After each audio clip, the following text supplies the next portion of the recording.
Hello everybody.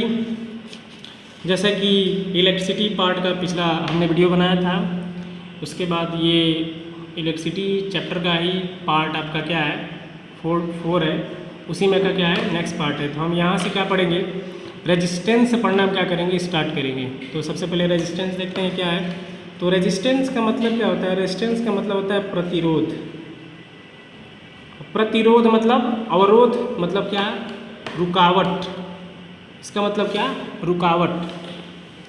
अब बात हो रही है किस में रुकावट होगा, तो रुकावट किस में होगा, जो करंट आपका फ्लो होता है कंडक्टर में, उसमें क्या होता है, जो आर होता है रेजिस्टेंस, वही क्या करता है, रुकावट का काम करता है। तो वही हमारा क्या कहलाता है, प्रतिरोध का काम करता है।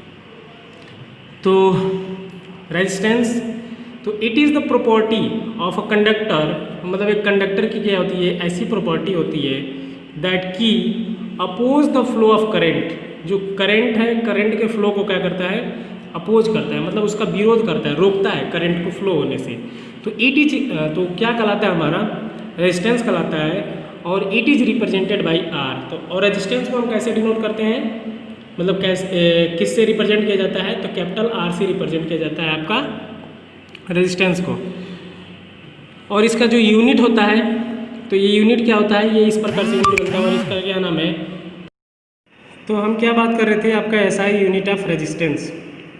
तो एसआई यूनिट ऑफ रेजिस्टेंस क्या होता है, ओम होता है। और इसका सिंबल क्या होता है, ये, इस सिंबल से क्या करते हैं, हम डिनोट करते हैं। उसके बाद हम एक ओम को डिफाइन करेंगे कि एक ओम कैसे डिफाइन करेंगे। तो एक ओम को डिफाइन करने के लिए क्या करना पड़ेगा, हम जानते हैं V इक्वल टू क्या होता है, IR होता है, अकॉर्डिंग टू ओम्स लॉ।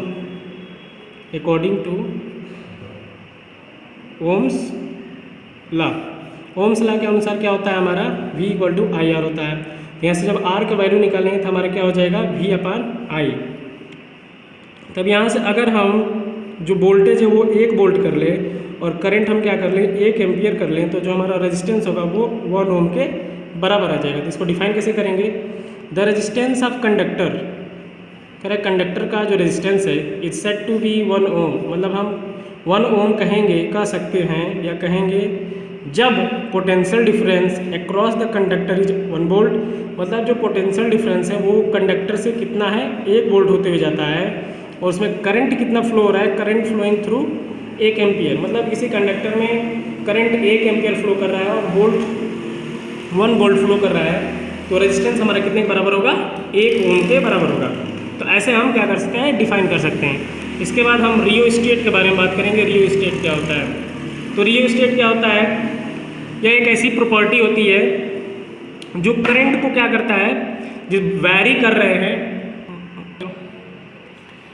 तो रियोस्टेट क्या है, एक ऐसी प्रॉपर्टी है, it is the property, it is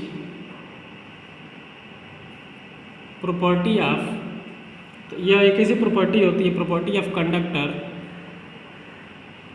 to regulate the resistance.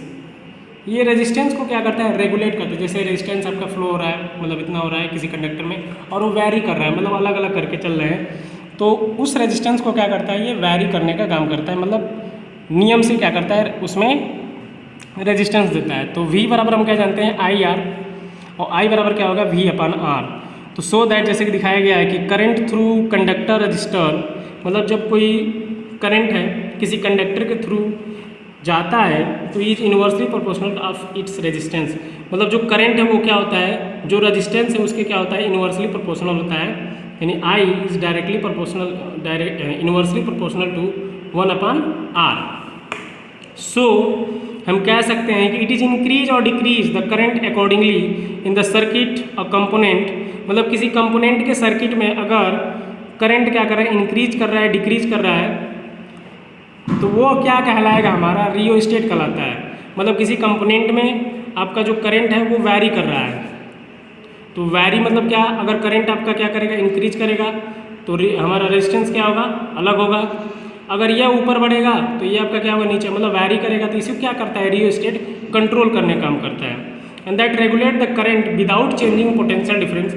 और जो ये रियोस्टेट है वो पोटेंशियल डिफरेंस बिना चेंजिंग किए क्या करता है, उसको रेगुलेट कर लेता है करंट को।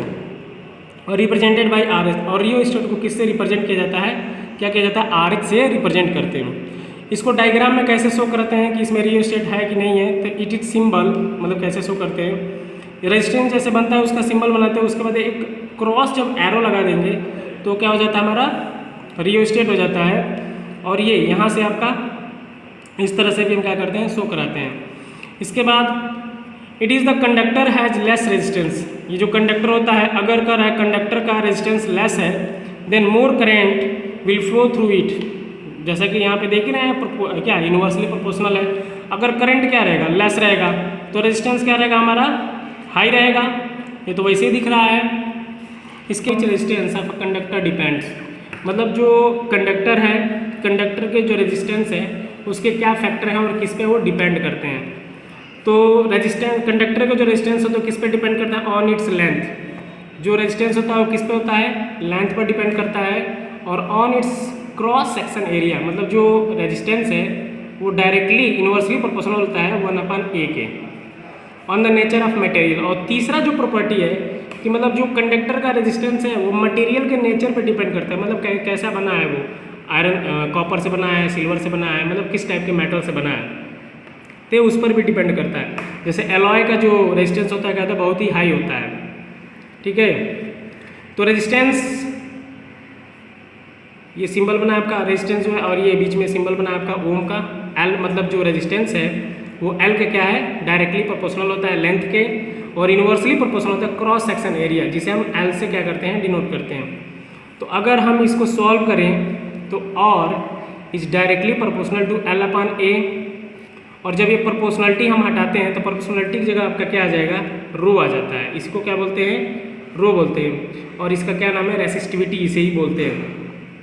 तो rho equal to R equal to हो जाता है रो L/A, जहाँ रो क्या है, एक प्रोपोर्शनलिटी कांस्टेंट है जिसे हम रेसिस्टिविटी के नाम से जाने जाते हैं। कंडक्टर का जो मटेरियल होता है वो रेसिस्टिविटी के नाम से जानते हैं। इसे क्या बोला जाता है, रेसिस्टिविटी।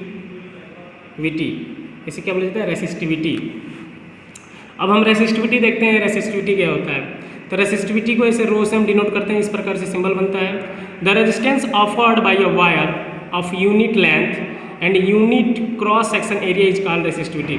रेसिस्टिविटी क्या कहलाती है, अगर रेसिस्टिविटी को हमें डिफाइन करना है तो रेसिस्टिविटी क्या होगी, हम क्या जानते हैं, R इक्वल टू क्या होता है, रो L/A। तो अगर यहाँ से हम रो का वैल्यू फाइंड आउट करना चाहें, रो का वैल्यू फाइंड आउट करना चाहें तो हमारा क्या बनेगा,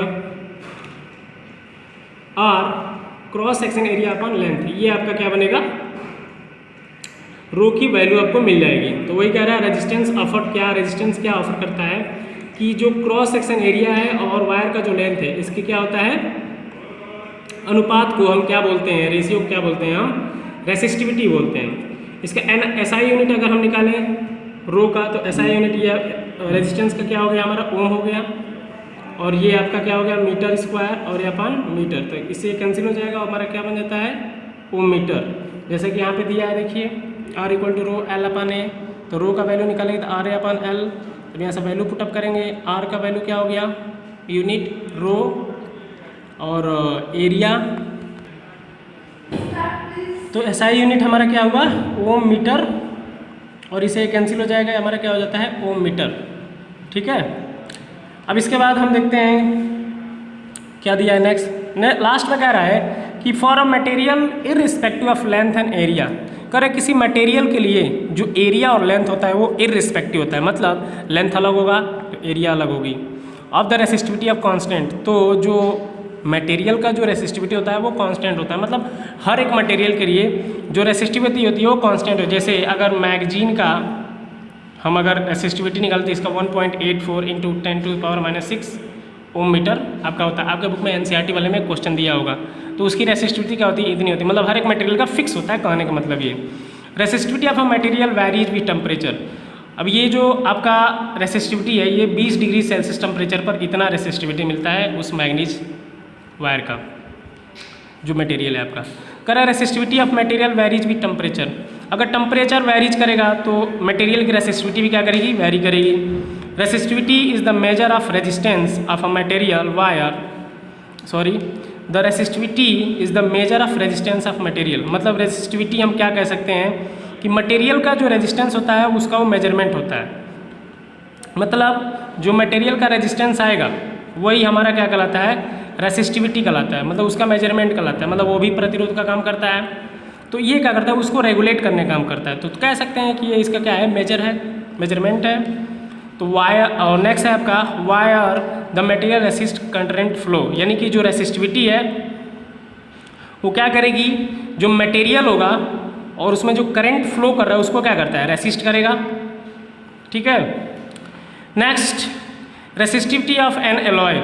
एलॉय की जो रेसिस्टिविटी होती है, तो एलॉय में क्या होता है, होमोजेनस मिक्सचर ऑफ मेटल्स। जो एलॉय होते हैं वो एक होमोजेनस मिक्सचर होते हैं, is generally higher than of its constituent metal. ये जनरली क्या कहा जाता है, जो एलॉय में जो रेसिस्टिविटी होती है बहुत हाई होती है। क्यों हाई होती है, क्योंकि वो मेटल के होमोजेनस मिक्सचर से बने होते हैं, जिस कारण उनकी जो रेसिस्टिविटी होती है बहुत ज़्यादा हाई होती है। तो constantan alloy of copper and निकल, तो कॉपर है और क्या है आपका, ये सोडियम है। इनकी जो रेसिस्टिविटी होती है बहुत ज़्यादा क्या होती है, हाई होती है। एलॉय हैव हाई रेसिस्टिविटी, जैसे कि लिखा है एलॉय की रेसिस्टिविटी क्या होती है, हाई होती है। एंड डू नॉट ऑक्सीडाइज, वो क्या होते हैं, ऑक्सीडाइज नहीं होने पाते हैं। ऑक्सीडाइज मतलब बर्न नहीं होने पाते हैं। रीडली एट हाई टेम्परेचर, अगर हाई टेम्परेचर भी हम कर देते हैं तो जल्दी से क्या होते हैं, बर्न नहीं होते हैं। जैसे इसका रीज़न क्या है, for this reason they are commonly use in electric heating device. तो इनका इसके पीछे का रीज़न क्या है, इसीलिए इनको क्या किया जाता है, जो इलेक्ट्रिक हीटिंग डिवाइस है उसमें यूज किया जाता है इस प्रकार के वायर को। जैसे आपका इलेक्ट्रिक आयरन है, हीटर है, टोस्टर, इन सब में क्या किया जाता है, जो नाइक्रोम का वायर आता है आपका, नाइक्रोम का वायर जो होता है उसमें क्या किया जाता है, इन सब में, हीटर में, इलेक्ट्रिक वायर में, सब जो टोस्टर होते हैं उसमें, टोस्टर का मतलब जो वो आपका होटल में जो रोस्टेड होते हैं ना, मतलब ब्रेड को रोस्टेड कर दिया जाता है, उसी को टोस्टर मशीन आता है तो उसमें डाल देते हैं, एकदम टोस्ट टाइप का हो जाता है ब्रेड, उसी को टोस्टर हो जाए। उसमें जो वायर होता है जिससे वो हीट होता है वही नाइक्रोम का वायर लगा होता है। इसके बाद tungsten as a filament of electric bulb. Electric bulb में एक टंगस्टन लगाता है, उसकी भी जो टेम्परेचर होता है क्या होता है, हाई होता है। Resistance of a system of resistors, जो रजिस्टर्स होते हैं, रजिस्टर्स के जो सिस्टम होते हैं वो क्या होते हैं, आपके रेजिस्टेंस होते हैं। मतलब इलेक्ट्रिक डिवाइस में रजिस्टर के सिस्टम को ही क्या बोलते हैं, रेजिस्टेंस बोलते हैं।